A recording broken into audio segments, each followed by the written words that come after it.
네, 계속해서 증시 인사이트 이어가겠습니다. 올 들어서 코스닥, 코스피 아주 랠리가 지속되고 있고, 그러나 코스닥은 또 일부 종목에 너무 집중돼 있다 이런 얘기도 나오는데요. 오늘은 이한결 키움증권연구원 모시고 스몰캡에 대해서 살펴보겠습니다. 어서 오십시오. 안녕하십니까. 요즘 스몰캡 관점에서 접근했을 때 현재 증시 상황은 어떤가요? 최근에 이제 아무래도 뭐 기사를 접해서 많이 아시겠지만 연초 이후로 보면 코스닥 시장이 이제 가장 이제 글로벌에서 지수 상승률이 좀 가장 높았고요. 예. 근데 다만 이제 2차 전지 일부 대형주들이 이제 급격한 상승을 좀 보이면서 일부 종목에 좀 편향되었었던 부분이 좀 있고, 그렇죠. 그러다 보니까 이제 앞으로는 IT 쪽이나 바이오 이런 쪽으로도 이제 수급이 지금 현재는 조금 약간 분산되는 흐름을 보이고 있어서 그런 부분을 좀 주목해 보실 필요가 있다라고 보고 있습니다. 자, 스몰캡 이게 개인 투자자들이 많이 관심을 갖는 부분인데요. 여기서 톱3를 꼽아주신다면? 이번 달 같은 경우는 이제 탑3 업체로 저는 이제 감성 코퍼레이션을 가장 이제 추천을 드리고 있고, 그 다음으로는 이제 관심 종목으로는 대원미디어와 이제 코닉 오토메이션이라는 업체를 좀 말씀을 드리고 있습니다. 자, 탑픽으로 꼽아주신 감성 코퍼레이션부터 먼저 살펴보겠습니다. 이 탑픽으로 꼽는 배경이 어떤 겁니까?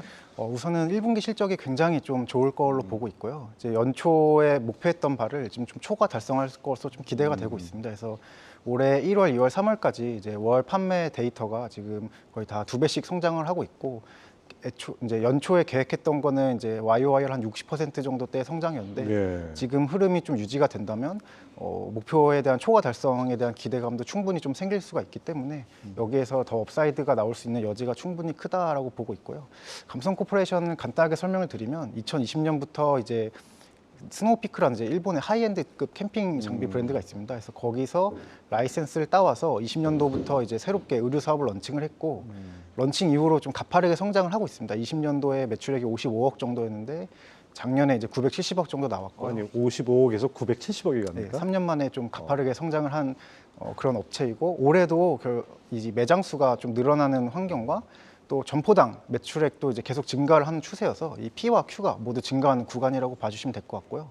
그래서 뭐 지금은 메이저 업체로 좀 자리 잡은 국내 뭐 여러 이제 경쟁 주요 라이센스 아웃도어 브랜드들이 이제 런칭 이후로 성장했던 흐름이랑 거의 유사한 수준으로 가고 있어서 앞으로가 더 기대되는 종목이라고 봐주시면 될 것 같습니다. 아니, 사실 왜 아웃도어나 캠핑 시장이 상당히 포화 상태다 이런 얘기 많이 들었는데 스노우픽은 어떤 강점이 있길래 이렇게 폭발적으로 드러났습니까? 우선은 이제 고유의 색감, 디자인 쪽에서도 호평을 좀 받고 있고, 원단 자체도 좀 고급 원단을 쓰다 보니까 그런 부분에 있어서 좀 차별점이 있다라고 보고 있습니다. 가격은 비싸겠네요. 가격도 어느 정도 리즈너블한 예. 수준이라고. 자, 스노우픽은 내년부터 해외 매출 성장세도 기대된다고 보셨는데요. 이게 어떤 얘기입니까? 우선 이제 중화권 쪽으로도 진출을 좀 계획을 하고 있고요. 이 스노우피크라는 이제 브랜드 자체가 홍콩, 중국, 뭐 대만 그리고 그 외의 등지에 이제 유통망을 좀 가지고 있습니다. 원래 그래서 일본 브랜드인데 네. 그주 유통망을 이미 갖고 있는 네네. 그런 그래서 회사군요. 캠핑 쪽 브랜드이기 때문에 이미 유통망을 좀 가지고 있고요. 여기를 통해서 상반기 내에는 우선 대만 쪽으로 좀 진출할 계획이고, 중국 같은 경우는 지금 상표권 계약 문제가 조금 일부 남아 있습니다. 그래서 예. 그 부분이 6월 정도에 해결될 걸로 보고, 하반기에는 이제 올해 하반기에는 이제 중국이랑 홍콩 쪽 어떻게 진출할 건지에 대한 전략이 좀 구체적으로 나올 걸로 보고 있고요. 거기에 맞춰서 지금 브랜드 모델도 지금 현재 브랜드 모델은 유승범 씨가 이제 브랜드 모델을 좀 맡고 계신데, 이제 곧 계약 만료 시점이고 이 중화권에 인지도 있는 브랜드 모델로 좀 새롭게 교체가 될 예정입니다. 그래서 이 부분과 맞물려서 내년도에는 이제 해외 매출에서도 해외 쪽에서도 좀 자리를 잡아가는 모습을 좀 기대해 볼 만하다라고 보고 있습니다. 이 스노우피크, 이 감성 코퍼레이션은 어페럴만 하는 거죠? 다른 기존 사업부로는 이제 모바일 액세서리라고 액티몬이라고. 아니, 제 말은 이게 스노우피크가 이제 있는데 네. 어페럴 부분만 하고 캠핑 용품은 여기 취급 안 하는 거죠? 캠핑은 따로 안 합니다. 네. 네. 어페럴 쪽만 하고 있고요. 네. 예. 자, 그다음에 이 모바일 액세서리 사업은 또 어떤 겁니까? 그건 이제 기존에 하던 주력 쪽 사업부인데, 이게 이제 모바일 액세서리 액티몬이라고 해서 보조 배터리나 이제 충전기 이런 쪽을 했었고요. 예. 뭐 매출은 이제 한 150억에서 200억 정도 이제 왔다 갔다 하는데, 그래도 견조한 흐름을 지금 계속 좀 보여주고 있는 상황입니다. 예, 그렇군요. 어페럴과 모바일 액세서리 두 가지를 갖고 상당히 아주 급성장하고 있는 그런 네. 회사네요. 자, 두 번째 관심주로 코닉 오토메이션을 꼽아주셨는데 어떤 성장성이 기대가 되나요? 우선 코닉 오토메이션 같은 경우에는 이제 가장 큰 포인트로는 스마트 팩토리 쪽을 좀 보고 있고요. 이쪽에서는 예. 이제 시스템이 세 가지가 있는데 검사 자동화, 이제 물류 자동화, 그리고 이제 뭐 제조 자동화 이렇게 세 가지 시스템을 보유하고 있습니다. 이 중에서도 검사 자동화 이쪽이 좀 가장 크게 성장성을 좀 띠고 있고, 이 검사 자동화라고 하는 거는 이제 2차 전지 쪽 소재, 예. 공정단에서의 이런 소재에 대한 품질 검사 이쪽을 좀 자동화 시스템으로 구축해주는 그런 이제 사업이라고 봐주시면 될 것 같고요. 이게 이제 2차 전지 쪽 소재 검사 자동화 시스템을 구축을 하게 되면 보통 이제 2차 전지 소재 검사하는데 필요한 인력이 3교대로 25명에서 30명 정도가 필요합니다. 근데 이 시스템을 구축할 경우에는 이게 3교대로 인원이 6명까지 줄기 때문에 상당한 이제 비용 절감 효과가 있고요. 그러다 보니까 지금 수요단에서도 굉장히 좀 요청이 많은 상황이라고 봐주시면 될 것 같습니다. 자, 2차 전지 소재 기업도 이렇게 또 이렇게 지원할 수 있다 이러니까 이번에 IRA 세부 사항 발표로 2차 전지 소재 기업들 해외 진출도 예상이 되는데요.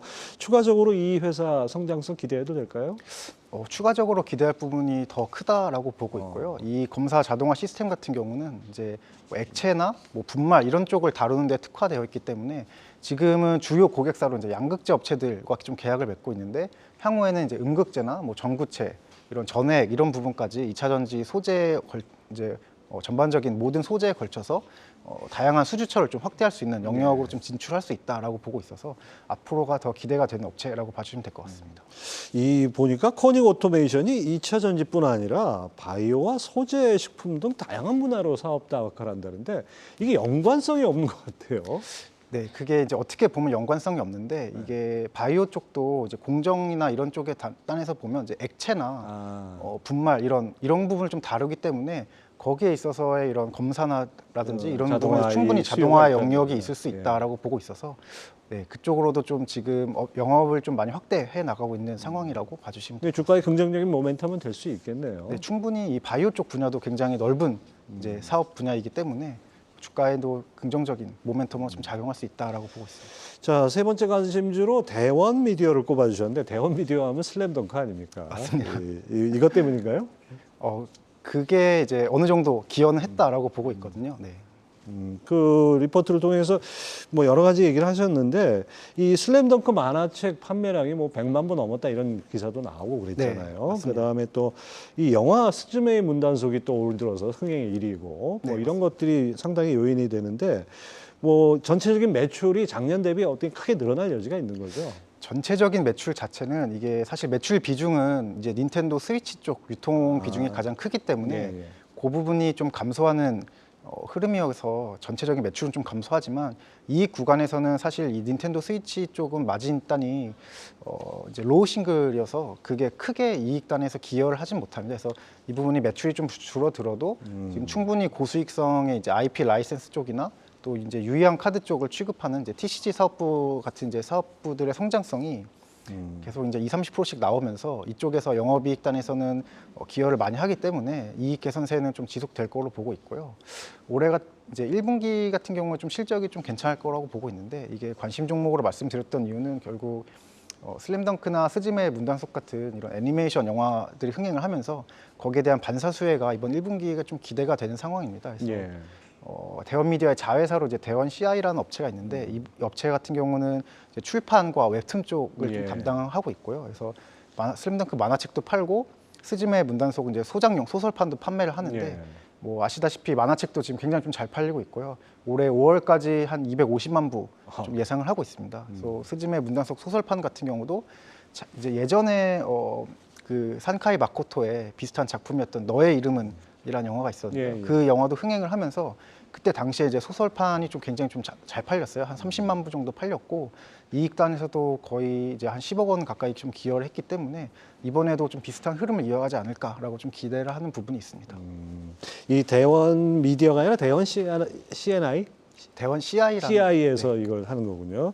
사실 요즘 출판계 불황인데 이 슬램덩크하고 이 스즈메의 문단속 이런 그 영화나 드라마를 기반으로 한 이런 대본집이나 또는 관련 소설 이런 것들은 아주 잘 나갑니다. 네, 맞습니다. 네. 그런 것이 아주 효과가 있겠네요. 자, 그 닌텐도 스위치는 매출 비중이 어느 정도 돼요? 지금 조금 줄어들어서 50%, 60% 이상대인데 이게 이제 앞으로 스위치 신모델이 나오기 전까지는 좀 지속적인 감소 추세가 좀 예상이 되고요. 네. 예. 그럼 나머지는 뭡니까 주로?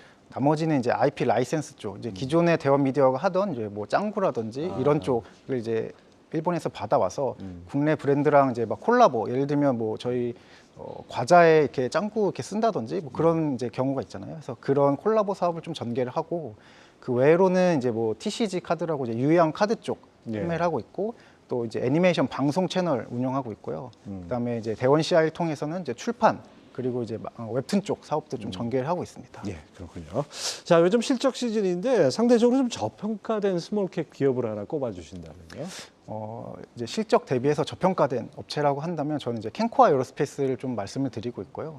이 캔코아 에어로스페이스 같은 경우는 이제 우주 항공 쪽 모멘텀도 좀 보유를 하고 있어서 지금 이제 올해 같은 경우는 매출이 한 1,100억대, 영업이 한 15%에서 16% 정도 나올 수 있다라고 보는데 그거 대비해서는 현재 이제 뭐 기타 이제 우주항공 업체들에 비해서는 지금 밸류에이션 면에서는 굉장히 좀 저평가돼 있다라고 보고 있어서 그런 부분에 있어서는 좀 긍정적으로 보고 있는 상황입니다. 예, 그렇군요.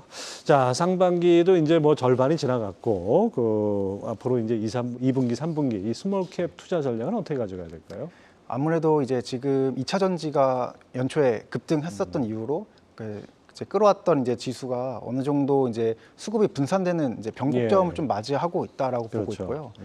또 이제 이와 관련해서는 이제 앞으로 하반기에 이제 IT 업황에 대한 반등 가능성에 대한 이제 얘기도 많이 나오고 있어서 이번 이제 상반기 이후로의 투자 전략으로는 이제 IT 쪽 반등이 기대되는 IT나 바이오 이쪽도 이제 주목을 해볼 필요가 있고 또 이제 상대적으로 소외됐었던 업체들 중에서 이제 펀더멘탈적으로 튼튼했던 업체들 위주로 좀 관심을 가질 필요가 있다라고 보고 있습니다. 지난 뭐 서너 달 동안은 그냥 특정 종목으로 아주 집중돼서 이렇게 갔는데 이제는 좀 분산된다면은 스몰캡 중에서도 괜찮은 종목들 찾아보는 게 괜찮을 것 같습니다. 네, 맞습니다. 자, 지금까지 키움증권 이한결 연구원 함께했습니다. 감사합니다. 네, 감사합니다.